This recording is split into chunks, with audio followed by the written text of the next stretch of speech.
Happy Wednesday, everybody! And if it isn't Wednesday, then where were you during the premiere, huh? Geez, figure some people could be on time.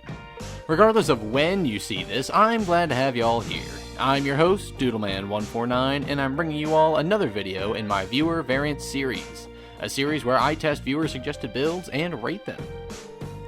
If you're new, or if you need a refresher, here's the chart I rate things by. A screenshot may be useful for future reference. As you can all read here, I have a suggestion from a viewer by the name of SwooshJC, calling for a long-range CR-56 AMAX build. He claims the build is boring, but I disagree. I enjoy using the AMAX, so I'm sure I'll enjoy this variant of it too. So without further delay, let's hop into the meat of this video.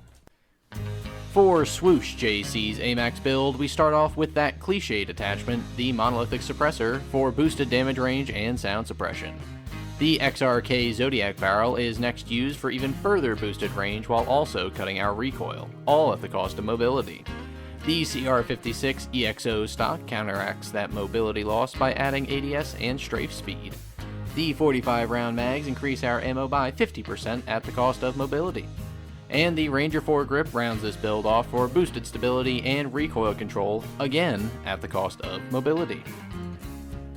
In case any of you hadn't noticed, the reason Swoosh referred to his build as boring is because it's basically the main build streamers and content creators would use for Warzone. Now, normally, I dislike meta builds and meta guns, and the same holds true today. Luckily for me, the AMAX has been nerfed to a state of being sub-meta, so I am morally allowed to like it again. But we aren't yet talking about Warzone, so I'm getting ahead of myself. How does this AMAX build work in multiplayer? Well, it's a fairly average build for core domination. It's certainly slower than what is optimal for that game mode, but if you don't mind hanging back a little bit, the build will work just fine.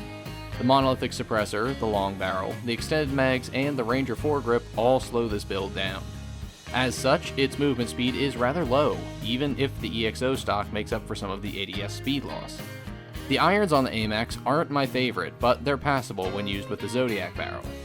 I made the mistake of thinking of the AMAX as the SCAR in terms of consistency, so sometimes I feel I should get a kill before remembering that all the different damage areas this weapon has.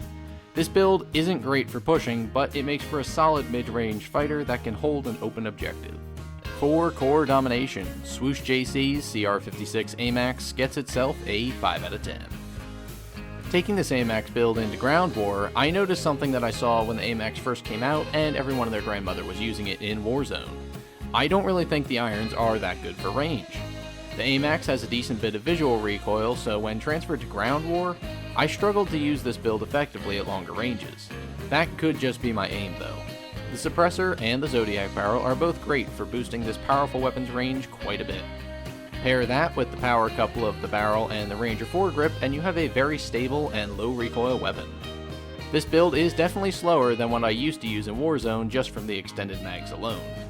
I would alternate between the long barrel and no barrel, so I was used to that speed difference, but butting that up with the extended mags and this build felt pretty darn slow.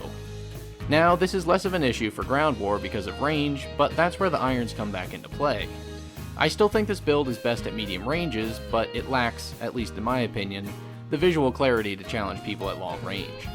For Ground War, this CR-56 AMAX build earns itself a 5 out of 10. Basically, all of my feelings about this build in Ground War transfer over to Plunder as well, except for one tiny caveat. The AMAX's power is more on display in Plunder. As I had said before in Eric Whitehead's M91 build video, see a link to that below, the introduction of armor works in this build's favor. Where spammier guns require far more shots to get a kill, I was downing enemies pretty quickly regardless of where I hit them with the AMAX. The extended mags also allow for this to chew through multiple armored opponents at once. These facts alone slightly raise this build above where it sat for Ground War. So this CR-56 AMAX racks up a 6 out of 10 for Warzone and Plunder. And that'll wrap up this viewer variant video covering SwooshJC's AMAX build. He had mentioned in his comments that he felt this build was boring, and while I disagree with that sentiment, I do feel this build is rather underwhelming in general, especially after the nerf it received in Warzone. Personally, I don't feel the extended mags are needed for this weapon at all. Kills are earned easily enough in Domination and Ground War without having that increased ADS and movement speed penalty. I can see the argument for the long barrel, but I again don't really feel it's needed.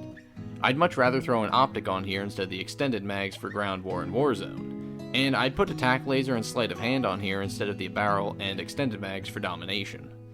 The AMAX has always been a near perfect balance of power and speed, and by slowing this gun down as much as this build does, it takes away the balance. This build is still solid and usable enough, but I wouldn't consider it my favorite build, or one that I would choose to run in an actual Warzone match. For a final rating, SwooshJC's CR-56 AMAX gets itself a 5 out of 10 for me. Keep in mind that a 5 isn't a bad rating, it just means that the build is very average. It doesn't seem to excel anywhere in particular for me. Basically every attachment except for the EXO stock slow this build down in some way. On the flip side, you do create a very stable and accurate weapon with plenty of ammo. This build will fit someone with a slower playstyle, more so than someone with a more aggressive shock trooper style like I have. So if you have a slower AR that excels in medium range and can provide a small amount of suppression, then I highly recommend this. If you're looking for a fast AMAX, then this isn't for you. As such, this build falls right in the middle for me at average. So I thank you all for making it this far and sticking with me, as these videos take a good deal longer to make than my gun workshop videos, so I appreciate all of your patience. If you have any suggestions you'd like to see, feel free to offer them in the comments down below. I do ask that you limit yourself to a single build, however, as my game time is limited, and while I do enjoy making these videos, I still want to be able to screw around and play at my leisure. So thank you all again for watching.